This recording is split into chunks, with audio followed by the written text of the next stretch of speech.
Oh, we got problems. Yeah, no shit. We're in it. Together.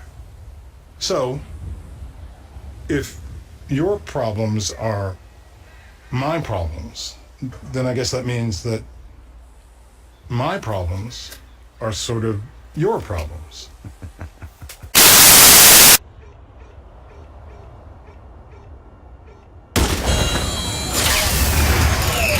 First strike. Plane's coming down. You on it?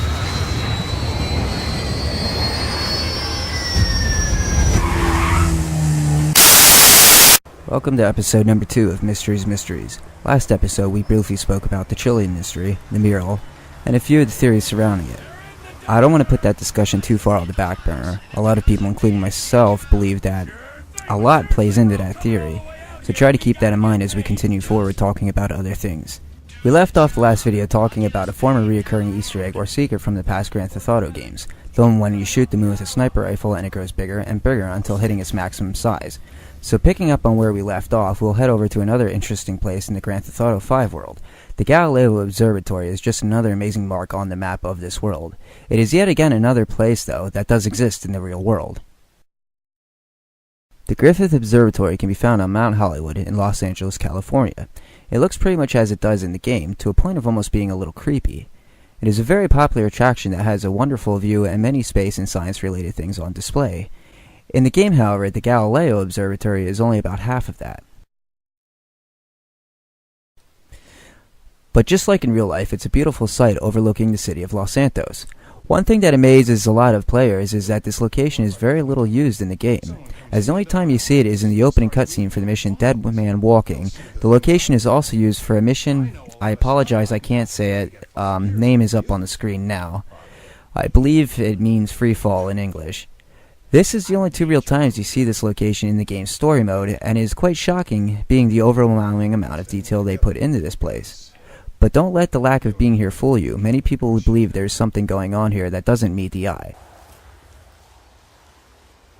What do you need? This guy, Ferdinand Karamoff. The agency claims he's dead. We at the Bureau think they're full of crap. We'll start with what I was talking about in the last video, shoot for the stars. I believe it was if you bought a special edition of the game, you got a special map with it. If you took an ultraviolet or UV light to the map, it would show off secrets. I'm sorry for the lack of photo proof of this map. I do not own one myself. I don't want to use any pictures for the video that aren't mine or that I do not have permission from another source to use.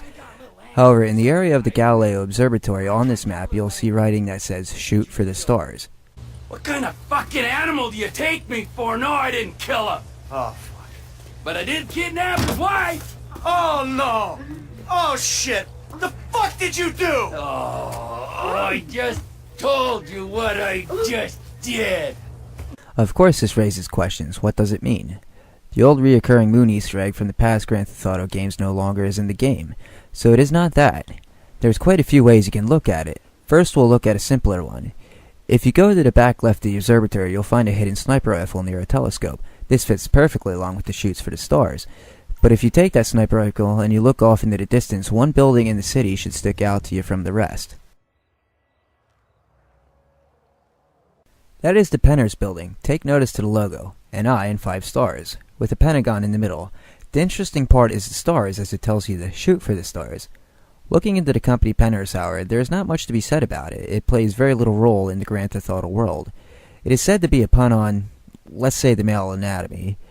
It is also said to be a parody of the world company Orbis. Doing a quick search on the real world company, I found 2 things under that name. One is an eye care company, the other seems to be a plastic bin or tow company. Both really don't seem to point toward anything towards the mystery itself.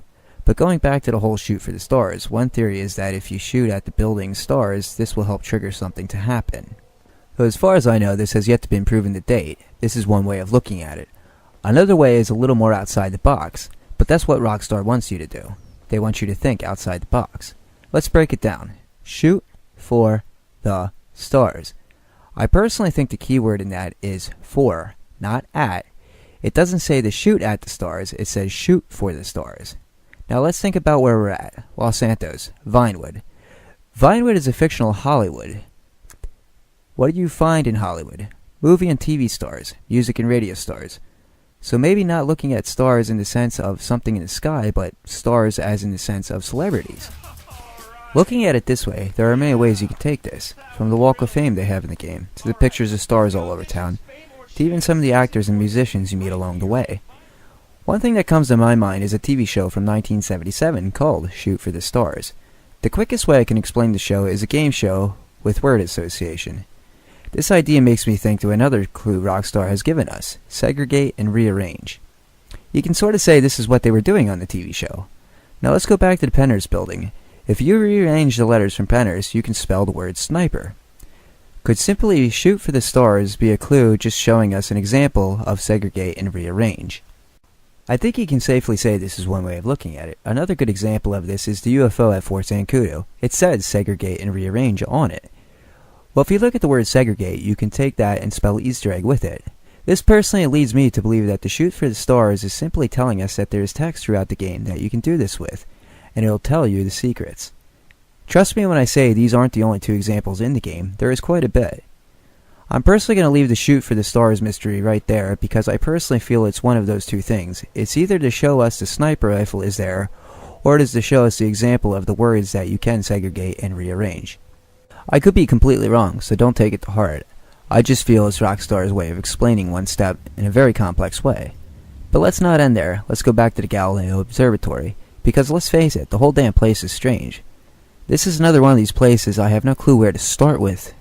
So much can be said for it. Things that you really have to dig very deep into to figure out. Let's start with the name Galileo. In the real world, Galileo was an astronomer, physicist, engineer, and philosopher. He was an all-around huge role in scientific studies in his lifetime. Now, if you're like me, you're wondering why did Rockstar pick his name to go with for the building? The biggest reason I can seem to find is that the real-life version of the Astronomer's Monument, it features a depiction of Galileo. It, however, does not have this in the game, but that doesn't mean it's still not worth looking at. When looking at the monument, I think the first thing anyone notices is the thing up at the top. There's a few things you can say this looks like. One would be an atom. If you look at it from another way, though, it starts to look a lot like that eye on the mural from Mount Chiliad. Even more so if you start to use it like a sundial. Could this be a hint from Rockstar? A lot of people, including myself, think so. But what does it mean? How should we look at this? Does this go back to the map overlay theories? Let's look at the top. What is this thing in the first place? This is called an armillary sphere. It is an astronomical tool used to determine celestial positions. They used these back before telescopes were invented. This is on the real-life monument as much as it is in the game. It does look a little different, but I think it is safe enough to say that that's exactly what it is. When it comes to the monument, I think the biggest thing to look at is the sundial explanation of it. Or, well, the moon dial in this case, really. The game has moon phases in it, which you have to admit is pretty impressive. From what I can tell, it acts for about a month, just like the moon would in real life. Some people believe that if you take these moon phases and let it start lining up with the plates found around the walkway of the area, this begins to trigger something. The theory really isn't that out there, to be honest, because in the real world this monument does play a similar role. One very odd detail worth mentioning is something I personally wish I could understand more. When you bring Michael, Franklin, and Trevor to this place and stand them on the plates, none of them move. They just stay there, fooling around with their phones or smoking cigarettes. This raised even more questions into believing there may be a trigger that can be found here. Some say this could be a slight glitch, but I really don't think it is. A lot of people feel that each character has their own plate to stand on. If you get the correct plates and the right time of day, it may open the observatory doors. Again, there isn't much to prove this theory, and as far as I know, there is no interior for the observatory.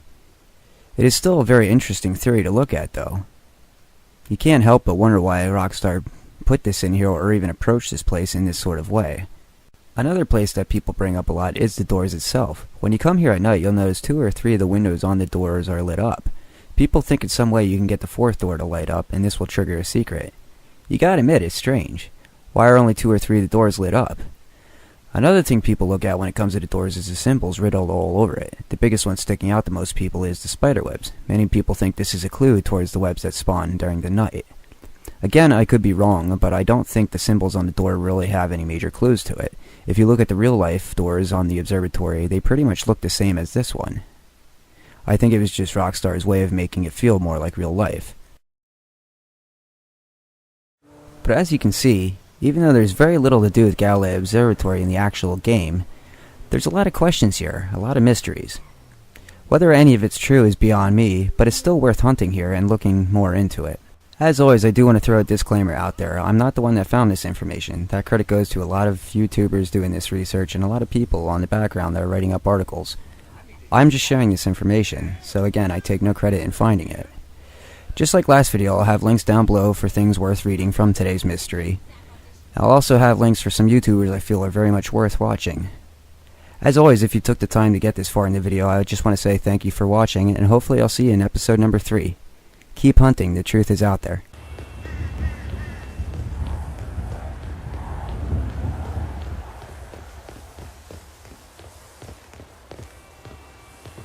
Davey, how you doing? About as good as can be expected.